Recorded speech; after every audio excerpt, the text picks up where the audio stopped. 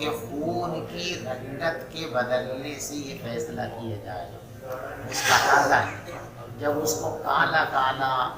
بہت تیز سرخ خون آ رہا ہے تو یہ مانا جائے گا کہ یہ ابھی حیض چل رہا ہے، لہذا وہ نماز اور روزہ چھوڑتی رہے گی۔ اور جب یہ خون کی رنگت ہلکی پڑ جائے، بجائے سیاہی کے وہ گدلا اور مٹیالہ ہو جائے، بجائے تیز سرخی کے اس کی سرخی کم ہو جائے، وہ پیلے بن پہ آ جائے، تو اب یہ فیصلہ کیا جائے گا کہ اس کا جو ہے حیض ختم ہو گیا، اب جو خون ہے وہ استحاضے کا خون ہے۔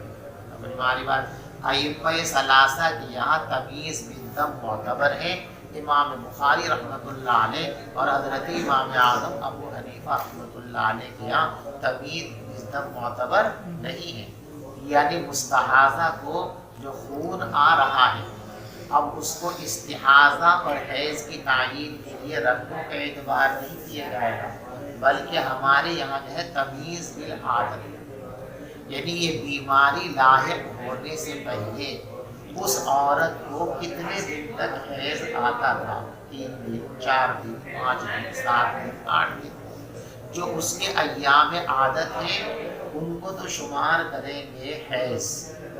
اور ان ایام کو نکالنے کے بعد اب 30 دن کی گنتی پوری کرنے کے لیے جتنے ایام ہیں ان سب کو مانیں گے استحاضہ۔ مثلا پہلے اس کی عادت 5 روز کی تھی، 5 روز تک اس کو حیض آتا تھا، پھر بند ہو جاتا تھا، اب یہ مستحاضہ بن گئی، تو اب یہ کرنا ہے کہ ہر مہینے 5 دن اس کے حیض کے مانے جائیں گے اور 25 دن استحاضے کے مانے جائیں گے، 5 دن نماز روزہ چھوڑے رکھے گی اور باقی 25 دن تک سارے کام کرتی رہے گی، 5 اور 25 30 ہو گئے، اگلا مہینہ شروع ہو گیا، پھر 5 دن کے لیے اپنے کو حائضہ مانے گی اور 25 دن کے لیے مستحاضہ مانے گی۔ تو خون اس 5 دن کے اندر پیلا پیلا سا آوے،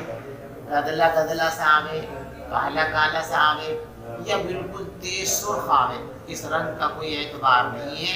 ان دنوں کے اندر جو کچھ بھی آ رہا ہے وہ سب کیا ہے شمار کیا جائے گا، رنگت کا کوئی اعتبار نہیں۔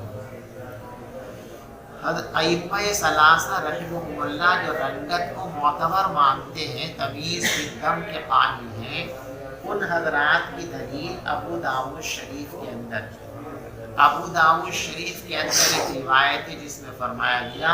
فَإِنَّهُ دَمٌ أَسْوَدُ يُعْرَفُ، حیض کا جو خون ہوتا ہے وہ بالکل کالا کالا سا ہوتا ہے اور دیکھنے سے پہچان لیا جاتا ہے۔ ان حضرات کا کہنا یہ ہے کہ حضور اکرم صلی اللہ علیہ وسلم نے خون کے رنگ کی تعیین فرمائی ہے، اگر تمیز بالدم خون کے رنگ کا کوئی اعتبار نہ ہوتا تو پھر پیغمبر علیہ السلام کے اس ارشاد کے کوئی معنی ہی نہیں، پھر کیوں فرمائیں گے کہ کالا کالا سا ہوتا ہے؟ رنگت سے حکم بدلتا ہے تبھی تو رنگت کی بات بیان کی جا رہی کہ ایسا رنگ ہو تو یوں کہیں گے ایسا، اور جب رنگت کا کوئی اعتبار نہیں ہے تو کیوں بیان کریں گے؟ بات سمجھ رہے ہیں؟ لیکن ابو داؤد شریف کی جس روایت کے اندر یہ جملہ ہے فَإِنَّهُ دَمٌ أَسْوَدُ يُعْرَفُ، اس جملے کی سند کے اندر بھی اضطراب ہے اور اس کی متن کے اندر بھی اضطراب ہے، اسی لیے حضرت امام بخاری رحمۃ اللہ علیہ اس روایت کو اپنی کتاب بخاری شریف کے اندر نہیں لائے، اور مسائل کے سلسلے میں اضطراب کی حامل روایت کو بنیاد بنا کر کوئی مسئلہ طے نہیں کیا جا سکتا، لہذا معلوم ہوا کہ حیض ختم ہو گیا یا ختم نہیں ہوا، اگر معتادہ ہے مستحاضہ تو ایام عادت کے ذریعے فیصلہ ہوگا، اور اگر مبتدئہ اور متحجرہ ہے تو پھر اس کے لیے 10 دن، پہلے تو اس کی عادت تھی لیکن عادت میں بگاڑ ہو گیا، پہلے تو بالکل فکس تھا 5 دن 6 دن آتا ہے 6 دن آتا ہے 6 دن آتا ہے، اب اچانک یہ ہوا کہ کبھی 6 دن آ گیا، کبھی 3 دن بدل ہو گیا، کبھی 8 دن آ گیا، اسی کہتے ہیں متحجرہ، تو اب اس کا حکم بھی ہے کہ عادت تو اس کی فیل ہو گئی، تو اب جو اکثر مدت ہے 10 دن، اب اس کے 10 دن مانے جائیں گے حیض کے اور 20 دن مانے جائیں گے استحاضہ کے، اور مبتدئہ کا بھی یہی حکم ہے، یعنی لڑکی ابھی بالغ ہوئی پہلی مرتبہ اس کو حیض آنا شروع ہوا، ابھی حیض کی مدت پوری نہیں ہوئی تھی، حیض منقطع نہیں ہوا تھا کہ اس کو یہ لاحقہ لگ گیا، بیماری لگ گئی، استحاضہ بھی شروع ہو گیا کہ 10 دن پورے ہونے کے بعد بھی خون وہی نہیں ہوا۔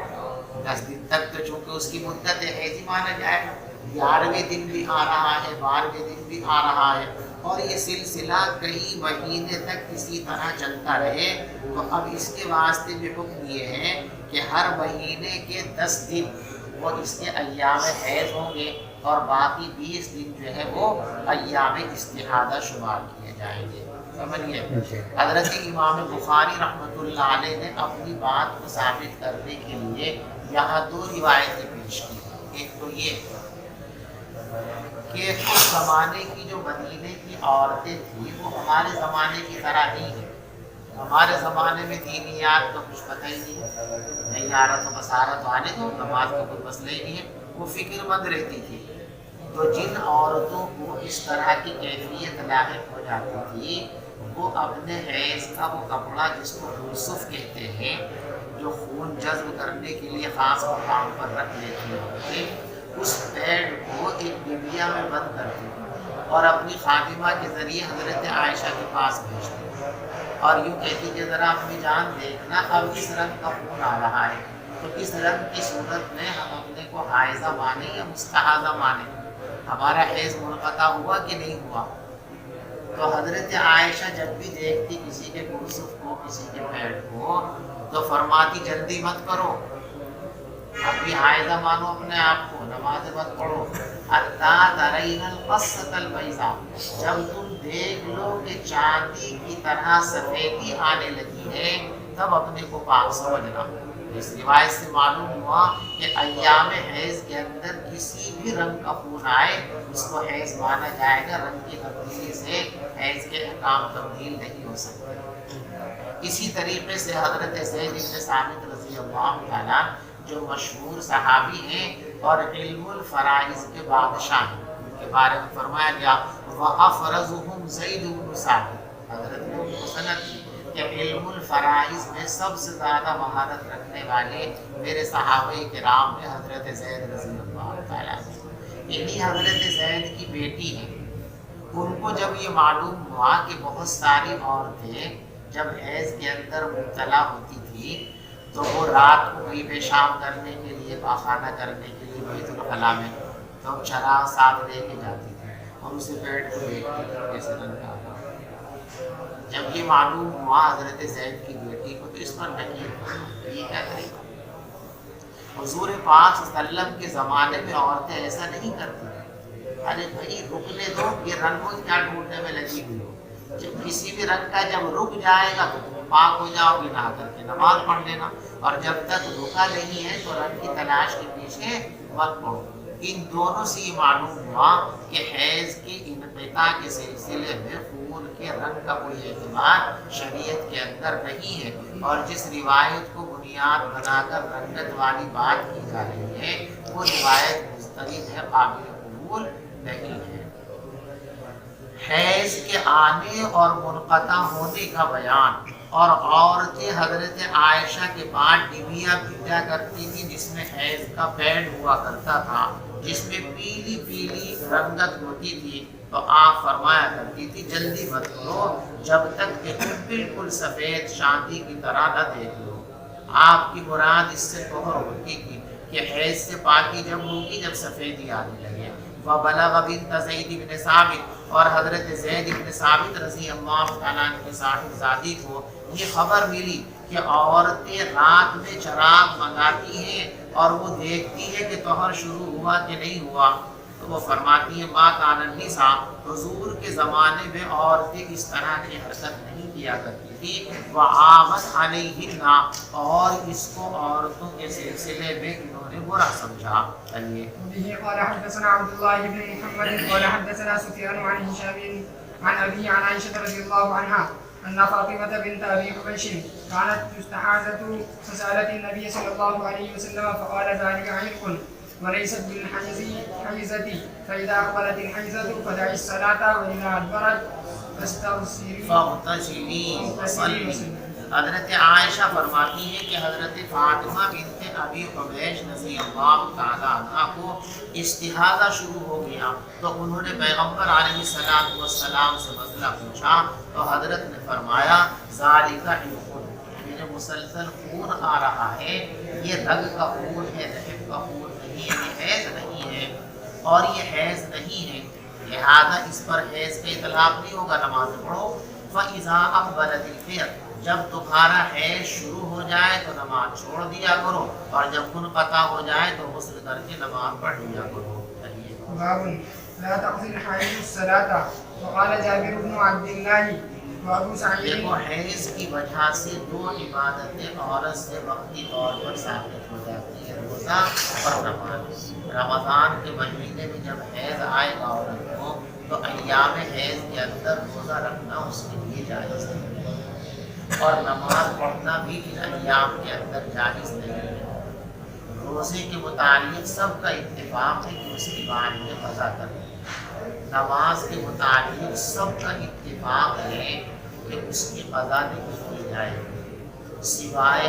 خوارج کے۔ اور دیکھو یہ قاعدے کو لیے یاد رکھو،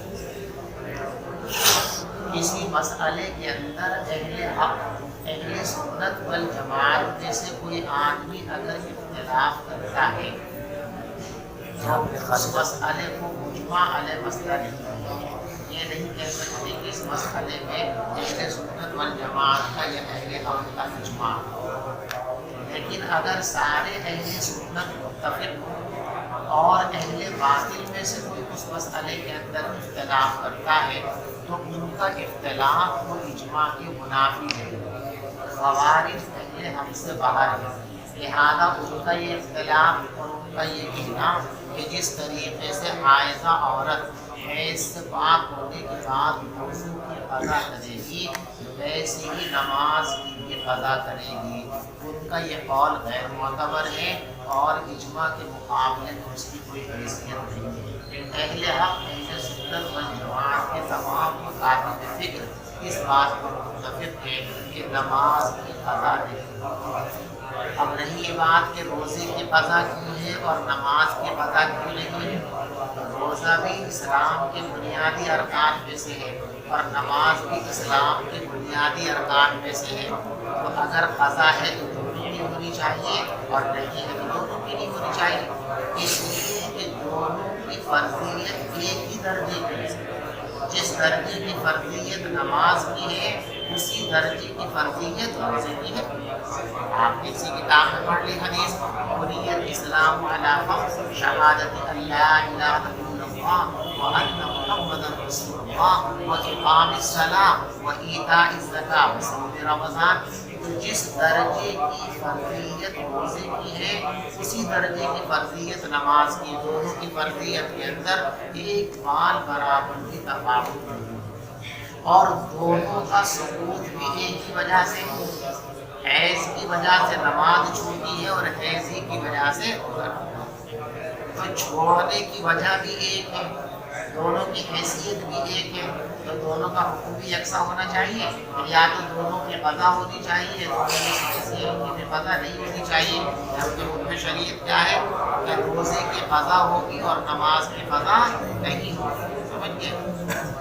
اس کی وجہ سمجھ لیجیے آپ، نماز کے اندر تکرار ہے، روزے کے اندر تکرار ہے۔ روزہ سال میں صرف ایک مرتبہ آتا ہے، ایک مہینے، اس مہینے کے چند ایام اگر اس عورت کے چھوٹ گئے 5 3 8 زیادہ 10 تو پورے 11 مہینے کی لمبی مدت کے اندر 10 روزوں کی قضا کرنا مشکل ہے۔ ہر مہینے ایک روزہ بھی اگر کرے گی تو پورا کر لے گی، کوئی مشقت، اور نمازیں پہلے سے روزانہ 5 ہیں تو 5 تو کوئی پڑھتی، اس کو مشکل ہے بیچارے کو، نے چمچی کر دی، شوہر کی روٹی کا ٹائم آ گیا، مہمانوں کے ناشتے کا وقت آ گیا، یہ 5 اس کے لیے مصیبت پریشانی ہے۔ اب 5 اور قضا کی تو 5 دوری 10 ہو گئی، حرج ہو جائے گا نا۔ اور شریعت کے بارے میں قاعدہ یہ ہے الحرج مدفوع، حرج کو دور کیا جائے۔ قرآن میں نا ما جعل علیکم فی الدین من حرج، اللہ نے دین میں تمہارے لیے تنگی نہیں رکھی۔ تو نمازوں کی قضا اگر لازم کی جائے تو عورت کے لیے حرج ہے، تو حرج نہ ہو اس لیے ان کو مکمل ثابت کرنا تھا۔ اور روزوں کی قضا لازم کرنے میں کوئی حرج نہیں ہے، کوئی تنگی نہیں ہے۔ 5-7 روزے ہیں اور اس کے پاس پورے 11 مہینے ہیں جن میں وہ ان کو پورا کر سکتی ہے، تو ایک مہینے میں ایک روزہ کون سی بڑی مشکل کی بات ہے۔ اس لیے روزوں کی قضا میں حرج نہیں ہے اور نماز کی قضا میں حرج ہے، تو اس کو جو ہے ثابت کلیتاً کر دیا اور اس کی قضا کرنی ضروری ہے۔ بات سمجھ شریف میں آ گیا آپ کو؟ پڑھ دی تھی روایت جلدی سے۔ قال حدثنا مصعب بن اسماعيل قال حدثنا همام قال حدثنا قتادة قال حدثني معاذ حدثتني معاذة أن امرأة قالت لعائشة أتجزئ إحدانا صلاتها إذا طهرت فقالت أحرورية أنت؟ ایک عورت نے حضرت عائشہ سے پوچھا کیا ہم میں سے کافی ہے اس کے لیے نماز جب وہ پاک ہو جائے، یعنی جب وہ پاک ہوگی تو اس کے بعد اس کو نماز کی قضا کرنی پڑے گی۔ حضرت عائشہ نے فرمایا تو خارجی ہے کیا؟ خارجی کو حروریہ اس لیے کہا گیا کہ ان کا مرکز ہے حرورہ نامی مقام، جیسے ختم نبوت کے جو چور ہیں جن کو ہم قادیانی کہتے ہیں، ان کو قادیانی کہنے کی وجہ بھی یہ ہے کہ ان ذلیلوں کا جو مرکز ہے وہ قادیان نامی ایک گاؤں ہے، تو اس گاؤں میں مرکز ہونے کی وجہ سے قادیانی کہلاتے ہیں۔ ایسے خوارج جنہوں نے حضرت علی اور حضرت امیر معاویہ رضی اللہ تعالیٰ عنہ سے بغاوت کی تھی، ان باقی لوگوں کا جو مرکز ہے وہ ہے حرورہ نامی گاؤں، لہذا ہر خارجی کیا کہلاتا ہے؟ حروری کہلاتا ہے، مرد ہو تو حروری، عورت ہو تو حروریہ۔ تو حضرت نے طنز فرمایا کہ تو خارجی ہے کیا؟ حروریت انتی، یا تو حروریہ ہے یعنی تو عقیدے خوارج رکھنے والی عورت ہے کیا؟ تو حضرت عائشہ نے فرمایا حروریت انتی، کیا تو خارجی ہے؟ پھر اپنا عمل بتایا۔ قد كنا نحیز مع النبی، حضور پاک صلی اللہ علیہ وسلم کے زمانے میں ہم کو حیض آیا کرتا تھا، فلا یأمرنا به، تو حضرت ہم کو نماز قضا کرنے کا حکم نہیں دیا کرتے تھے۔ یوں فرمایا فلا نفعل، ہم حضور کے زمانے میں نماز قضا نہیں کیا کرتے تھے۔ باب النوم مع الحائض وهي في ثيابها، حائضہ عورت کے ساتھ سونے کا بیان جبکہ وہ اپنے خاص حیض کے کپڑوں میں۔ اگر عورت نے حیض کی حالت میں اضافی کپڑے لگا لیے ہیں کہ اب اس کے خون کی وجہ سے مرد کے کپڑے اور بستر خراب ہونے کا اندیشہ نہیں ہے، تو اس کو اپنے پاس اپنے بستر پر اپنے لحاف اور کمبل میں لٹا سکتے ہیں۔ دیکھو سختے کا لفظ سمجھتے ہو، جواز کا مطلب یہ نہیں ہوتا کہ اسلام کو، جواز کا مطلب یہ ہوتا ہے کہ گنجائش ہے، اگر ایسا کر لو گے تو گنہگار نہیں شمار کی جاؤ گے، یہ نہیں کہ ایسا کرنا ہی چاہیے۔ لہٰذا عورت نے اپنے کپڑوں کو محتاط کر لیا، انڈر ویئر پہن لیا، بیلٹ لگا لیا، اب اس کو لٹا سکتے ہیں، یہ تو ایسا کرو، اس لیے خطرہ ہے۔ اس حالت میں بھی اس کو لٹانے کے اندر شیطان کی طرف سے خطرہ ہے کہ وہ آپ کو جمعہ کی طرف مائل کر دے اور آپ بے قافل ہو کر جمعہ کر لیں تو گناہ کا شکار ہو سکتے ہیں۔ تو ایسا کرنا چاہیے، ایسا نہیں بلکہ ایسا کر سکتے ہیں۔ کوئی جاہل آدمی اگر یہ کہے آپ سے کہ صاحب حضور پاک صلی اللہ علیہ وسلم جو کام کرتے ہیں وہ سنت ہے، اور سنت جو کام ہے وہ سب میں کرنا چاہیے۔ جب حضور پاک صلی اللہ علیہ وسلم نے اپنی بیوی کو اس طرح اپنے پاس لٹایا، یہ تو حضور کی سنت ہوگی، اور سنت پر عمل کیا جاتا تو ہمیں بھی لٹانا چاہیے، ثواب ملے گا۔ تو پہلے ہم آپ کو کتاب کے شروع میں یہ بات سمجھا چکے ہیں کہ حدیث اور سنت کے اندر فرق ہے۔ یہ بات جو بیان کی جا رہی ہے کہ رسول پاک صلی اللہ علیہ وسلم اپنی بیوی کو اس حال میں اپنے پاس لٹا لیا کرتے تھے، یہ حدیث ہے، سنت نہیں۔ اور ہمیں ہر حدیث کی پابندی کا حکم نہیں دیا گیا بلکہ ہر سنت کو اختیار کرنے کا حکم دیا گیا۔ شریف بات آ رہی ہے۔ رسول پاک صلی اللہ علیہ وسلم نے مواظبت پابندی کے ساتھ عادتاً یا عبادتاً جو کام فرمائے ہیں وہ سنت ہے، اور جو کام آپ نے کسی مجبوری میں یا کسی مسئلے کی وضاحت کے لیے یا بیان جواز کے لیے کیے ہیں وہ صرف حدیث ہے اور سنت نہیں ہے۔ جیسے حضور پاک صلی اللہ علیہ وسلم نے ایک مرتبہ ایک کوئی مرد کھڑے ہو کر پیشاب فرمایا ہے، تو یہ حدیث ہے، صحیح حدیث ہے، بخاری شریف کے اندر موجود ہے، کتابوں کے اندر موجود ہے، پیشاب نے پڑھی حدیث ہے اور اعلیٰ درجے کی صحیح حدیث ہے۔ لیکن سنت کوئی چیز حدیث ہے، حدیث ہونے سے یہ لازم نہیں آتا کہ وہ سنت بھی ہو، اس لیے کہ بہت ساری حدیثیں وہ ہیں جن میں ضرورت کا بیان ہے یا کسی مسئلے کی وضاحت ہے۔ جیسے حضور پاک صلی اللہ علیہ وسلم کے سلسلے میں ایک روایت آپ نے پڑھی مختلف کتابوں کے اندر، ابھی اس کتاب کے اندر بھی کتاب الصلاۃ کے اندر پڑھیں گے کہ ایک مرتبہ رسول پاک صلی اللہ علیہ وسلم نماز پڑھ رہے تھے اور آپ کی نمازی آپ کے پاس تھے، تو آپ نے اپنی نمازی کو کندھے پہ بٹھا لیا۔ جب تک آپ قیام میں رہتے تھے تو وہ کندھے پہ بیٹھی رہتی تھی، جب آپ رکوع میں جانا چاہتے تھے تو اس گرنے کا اندیشہ تھا تو اس کو اتار کے یہاں بٹھا دیا، رکوع کر لیا، سجدہ کر لیا، پھر دوسری رکعت کا قیام شروع ہوا، پھر اٹھا کے اس کو یہاں رکھ لیا۔ اب یہ عمل سنت نہیں ہے، اگر سنت ہوتا تو ہمیشہ آپ ایسا کرتے، یہ آپ نے ایک مسئلے کی وضاحت کے لیے کیا، اور وہ یہ ہے کہ اصل تو یہ ہے کہ نماز میں آدمی کو تمام چیزوں سے غیر متعلق ہو جانا چاہیے اور خالصتاً اللہ کی طرف متوجہ ہونا چاہیے، لیکن اگر جانی یا مالی یا متعلقین میں نقصان کا اندیشہ ہے تو ایسی صورت میں چیزوں کی طرف متوجہ ہونے سے نماز خراب نہیں ہوگی۔ آپ جنگل میں ہیں، آپ کو ڈر ہے کہ میں نماز کی نیت باندھوں گا تو میرا بچہ ادھر ادھر ہو جائے گا، یا پلیٹ فارم پہ آپ نماز پڑھ رہے ہیں، بچوں کو پکڑنے والے کتنے رہتے ہیں،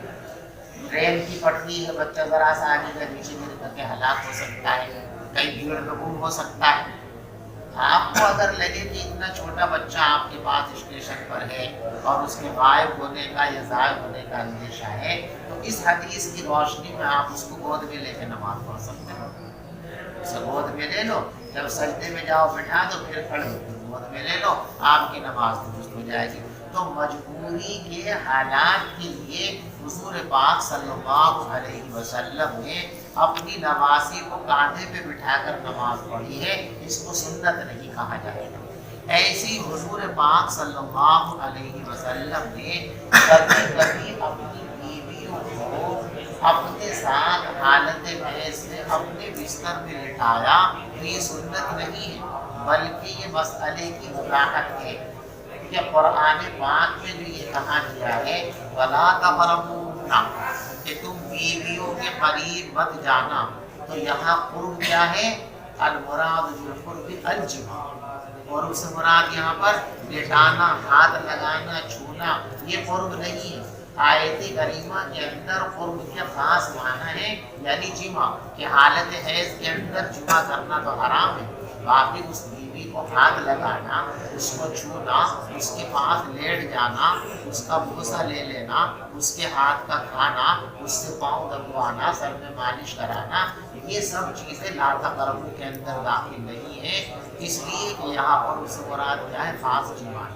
تو یہ آپ کا لٹانا یہ سنت نہیں ہے بلکہ یہ بیان جواب مسئلے کی وضاحت کے لیے ہے کہ لا تقربوهن کے اندر قرب سے مراد یہ قرب نہیں جس قرب آپ کے اندر کی کسی چیز کے نزدیک آنا، قرب کے جو مشہور معنی ہے نزدیک آنا، تو لا تقربوهن حتی یطهرن کے اندر قرب کے یہ معنی نہیں نزدیک آنا بلکہ قرب کے معنی کیا ہے؟ خاص معنی ہے اصطلاحی کہ جمع کرنا۔ یہ وضاحت کرنے کے لیے حضور نے ان کو اپنے پاس بٹھا لیا تاکہ لوگوں کو معلوم ہو جائے کہ لا تقربوا سے مراد نزدیک آنا نہیں ہے بلکہ لا تقربوا سے مراد کیا ہے؟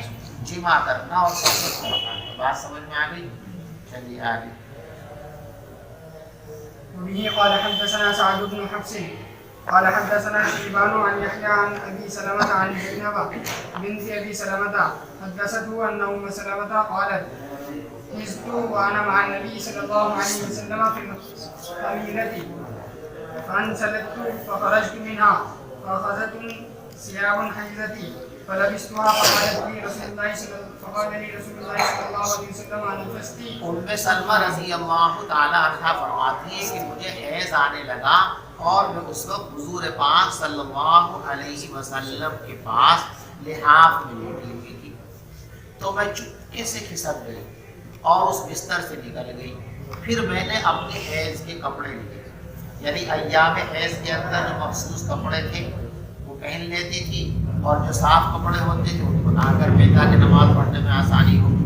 فلبستھا، میں نے ان کپڑوں کو پہن لیا تو حضور نے مجھ سے فرمایا کہ تمہیں حیض آنے لگا. میں نے کہا جی ہاں. فدعانی،